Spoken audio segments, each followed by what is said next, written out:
네, 어제 추미애 법무부 장관 아들의 휴가 특혜 의혹과 관련해서 검찰이 추미애 장관과 아들 서모 씨 그리고 전 보좌관을 불기소했습니다. 자, 혐의가 없다는 얘기인 거죠? 네, 일단 이 부분에 대해서는 기소할 이유가 없다라고 판단을 내렸는데 결국 이 사건의 핵심은 그거였습니다. 특혜 휴가였느냐, 특혜 휴가였냐, 다른 사람들도 이렇게 휴가를 쓸 수 있는 것이었냐, 이게 하나 있고요. 두 번째는 당시에 이제 야당 대표였던 추미애 대표가 외압과 위압감이 있었느냐 이건데 둘 다 아니었다라고 이제 판단이 난 것이죠. 그 후에 이제 많은 이제 장병들이 아프면 그러니까 심각하게 아팠을 경우에 이제 부대로 연락을 해서 치료를 받을 수 있는 그런 상황이라는 것이 많은 국민들에게 또 알려지는 계기가 됐다고 생각합니다. 네, 수사 결과에 비해서 언론 보도량이 굉장히 많았는데요. 오늘의 주제는 언론이 어떻게 논란을 키웠냐입니다. 자, 강정 의원, 자, 언론 보도 어떻게 분석하십니까? 언론이 논란을 만드는 건 순기능 중 하나죠. 근데 필요한 논란을 만드는 것에 대한 자체 점검 기능이 있어야 합니다. 그런데 어쩐지 유리한 어떤 보도라는 게 있고 그리고 언론에 있어서 불리한 보도가 있다는 걸 누가 눈치챘느냐? 언론 소비자들이 눈치챈 상황인데요. 특히 이 타격감이라는 용어를 좀 기억해 두셔야 될 것 같아요. 누구를 때려야 좀 더 효과가 있을 것인가. 그때 가장 때리기 좋은 게 바로 현재 집권 여당이라고 할 수 있겠습니다. 그래서 추미애 장관 같은 경우에는 그 청문회 시절부터 아들 문제가 조금씩 나왔지만 중간중간 간헐적으로 나왔고요. 근데 이번에 좀 더 본격적인 국면으로 때려잡기 시작해서 타격감을 즐긴 게 바로 언론이라고 할 수 있을 텐데요.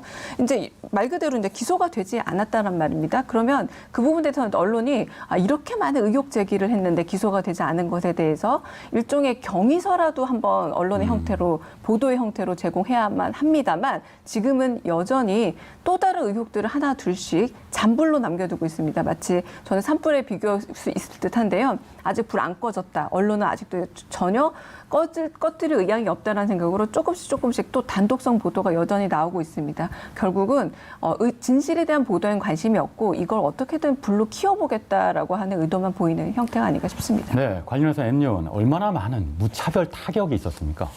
네, 추미애 장관 아들 의혹에 관련돼서 나왔던 이 보도들에 대해서 한 포털 사이트에서 추미애란 키워드가 들어간 기사 조사를 해봤습니다. 18,516건에 달했습니다. 이 가운데 추미애 아들 키워드가 동시에 들어간 기사는 14,824건으로 나타났습니다. 이 양만 많았던 게 아니었습니다. 9월 1일부터 20일까지 한 포털 사이트가 이 정치 기사 조회수를 조사를 해봤는데요. 랭킹 10위 안에 들어간 20일간의 총 200건 기사 가운데 120건이 추미애 장관 관련 기사였습니다.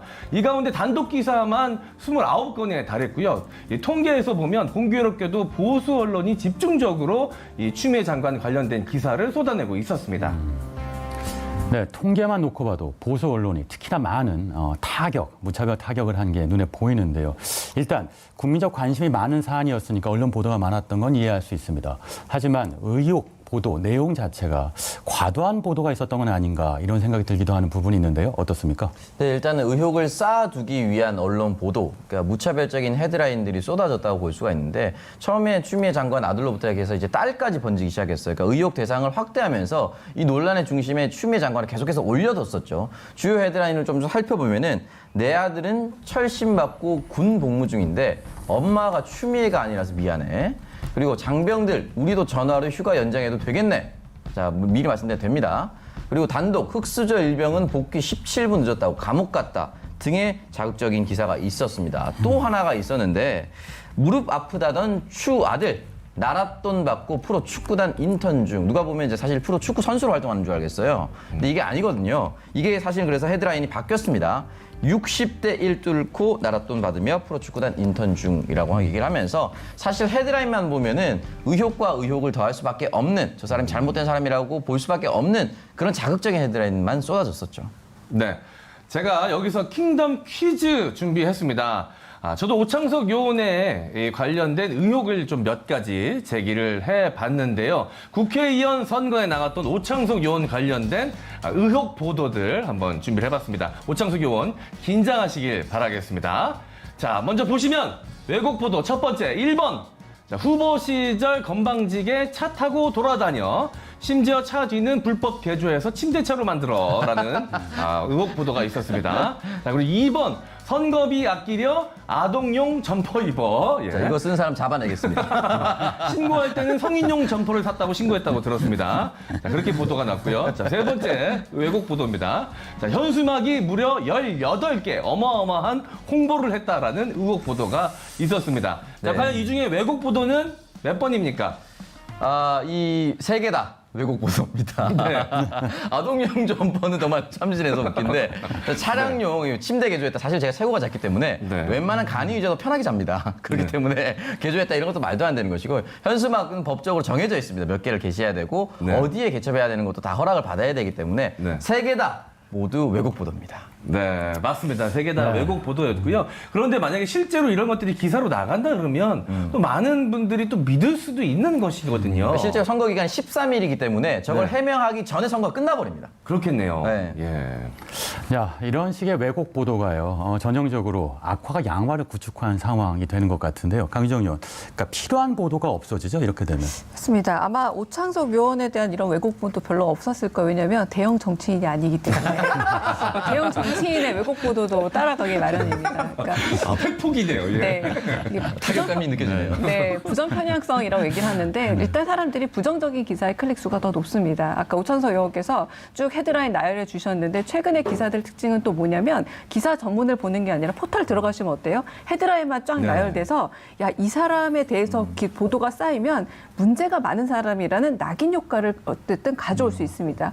추미애 장관에 대해서 지금 만약에 모든 설문조사를 하면 어쨌든 뭔가 문제가 있었던 사람으로 기억될 확률이 너무너무 높다는 거죠. 그런 점에서 언론은 일종 타겟을 정해서 부정적인 효과를 만들고 싶다면 계속해서 책임지지 않더라도 보도를 날리기만 하면 이미지 형성은 할 수 있다라는 거죠. 결국은 언론이 진실규명에 대한 어떤 자신의 책임감을 느끼는 게 아니라 이미지를 만들겠다는 성공의 기억을 계속해서 반복하고 있다 보니 이런 부분에서 언론의 가치를 제대로 활용하고 있지 않고 결국 낙인 찍기에만 활용하고 있다라고 얘기할 수 있겠습니다. 네, 이런 식의 왜곡 보도가 그 의혹의 후유증도 있습니다. 일단 한번 생긴 사실에 대한 선입견은 쉽게 바뀌지 않고요.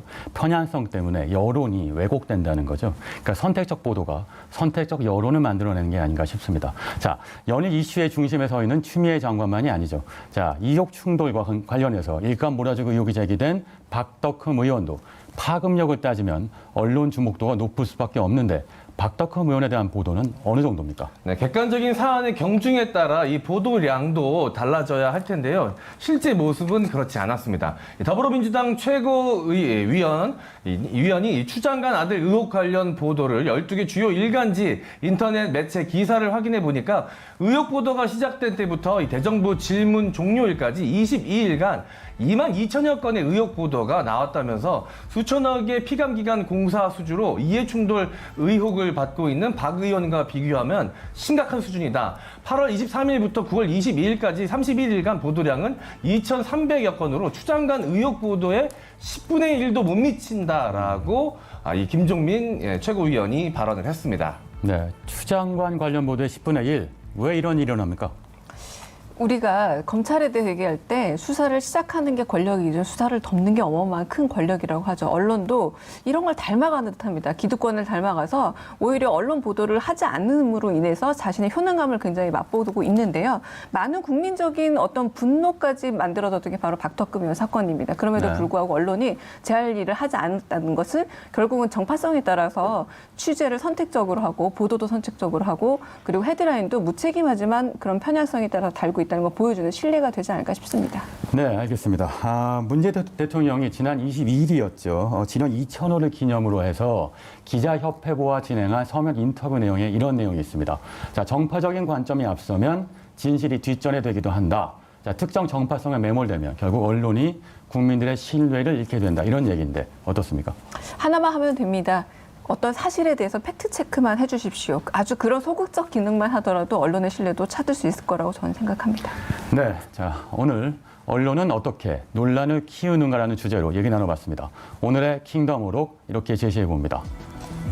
언론인은 사실의 전모를 정확하게, 객관적으로, 공정하게 보도할 것을 다짐한다. 이 내용은 신문윤리강령 제4조에 나오는 얘기인데요. 네, 명심하시기 바랍니다. 자, 강유정, 오창성 요원은 여기서 인사드리겠습니다. 두 분 수고하셨습니다. 감사합니다.